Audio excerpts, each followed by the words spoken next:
At unang-una po sa ating balita. Sa ating po munang lagay ng panahon, nasa may karagatan pong bahagi ng Sabtang Batanes ang Tropical Storm Salome.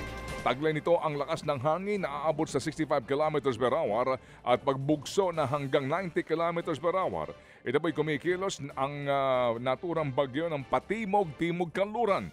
Sa ngayon po'y nakataas pa rin ang signal number 2 sa Batanes, signal number 1 naman sa western portion po ng Babuyan Islands at sa northwestern portion ng Ilocos Norte. At ayon sa pag-asa, posibleng mas lumapit pa sa Babuyan Islands ang bagyo ngayon pong umagang ito bago siya lumapit sa Ilocos Norte mamayang hapon.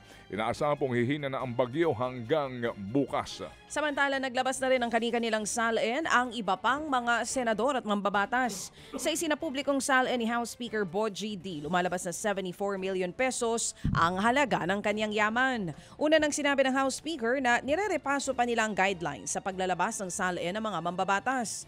Sa Senado, mga kapatid, sumunod na rin kay Senator Risa Ontiveros si Senate President Tito Soto sa paglalabas ng kanyang salin. 188 million pesos ang idineklara niyang net worth at may business interest siya sa dalawang production company. Bukod kay SP Soto, naglabas na rin ng salin si Senator Robin Padilla. Mahigit 244 million pesos ang idineklarang net worth. Samantala po naman iniugnay na rin sa isyu ng katiwalian ang pangalan nga po ni First Lady Lisa Araneta Marcos. Matatandaan pong naghain ng letter of sentiment si Jan Santander sa Independent Commission for Infrastructure para imbestigahan umano ang ugnayan daw ng First Lady sa sinasabing bagman ni Senador Chis Escudero na si Maynard Ngu.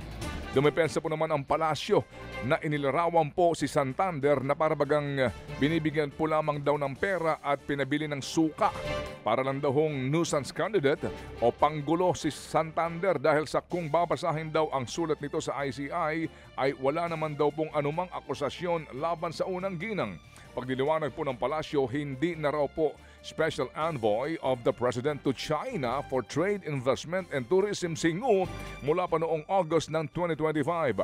Ayaw na rin daw patulan ng First Lady ang naturang issue. Siya po ba'y may personal knowledge sa kanyang mga sinasabi? Dahil kung walang personal knowledge, ito ay magsisilbing hearsay evidence. Kung hearsay evidence, ito po ba dapat ay binibigyan pa ng pagtutuon at seryosong konsiderasyon?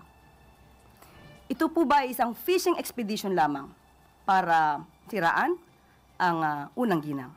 Yan po ang tinig ni Palace Press Officer Claire Castro. Yun nga girl, sinasabi ko lagi maging doon sa ating pagtunghay sa naging affidavit nitong si dating Yusek Roberto Bernardo ng May DPWH.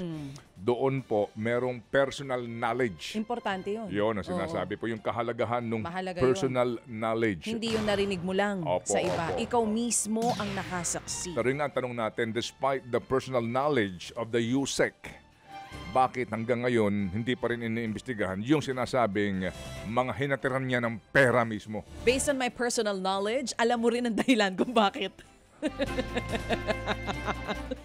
Di ba? Tama, mali. Alam nating lahat yan kung ba't hanggang ngayon, bakit wala pa rin. Oy, pero ito, usap-usapan din ito kahapon, mainit ang ulo ng mga netizens, ha? Natupok nga po ng sunog ang gusali ng DPWH sa Quezon City kahapon. Nagmula nga ang sunog sa gusali ng Bureau of Research and Standards pasado alas 12 ng tanghali kahapon.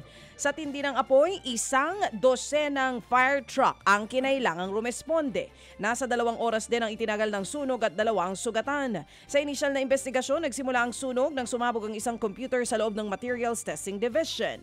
Nangyari ang sunog habang nasa Senadong ilang opisyales ng DPWH. Nilinaw naman ng ahensya na walang dokumento o ebidensya na may kaugnayan sa mga isyu ng katiwalian ang nadamay dahil research facility daw ang natupok.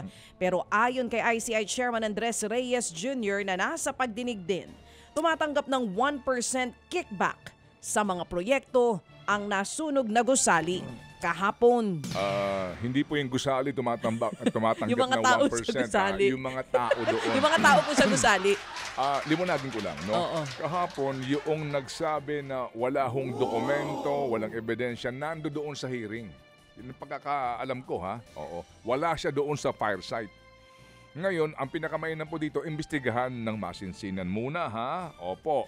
Kasi meron din pong report ngayon sa Philippine Star na ito pong opisinang ito ay dating opisina nung dating kinakasama ng isang dating district engineer sa DPWH, kung saan ito po'y inappoint nitong si Roberto bago siya mag-retire, and then nung nagkaroon na po ng kontrobersya, agad itong nag-resign. Alright, yan po ang sinasabi sa mga report. So siguro bago natin sabihin na wala talagang nawalang ebidensya, alamin muna ng masinsinan sa pamamagitan po ng arson investigators. Di ba? Para natin mailatag. Tama. Okay. Sunog ang ebidensya. Kasi baka naman nasunog lang daw kasi sobrang init ng issue. Nagkataon lang naman, kayo naman. Samantala mga kapatid, starting next week, sa susunod na linggo ay live stream na po ang mga pagdinig po ng Independent Commission for Infrastructure na siya nga nag-iimbestiga sa flood control scandal. Ito'y inanunsyo mismo ni ICI Chairperson at retired Supreme Court Justice Andres Reyes sa hearing kahapon ng Committee on Justice and Human Rights.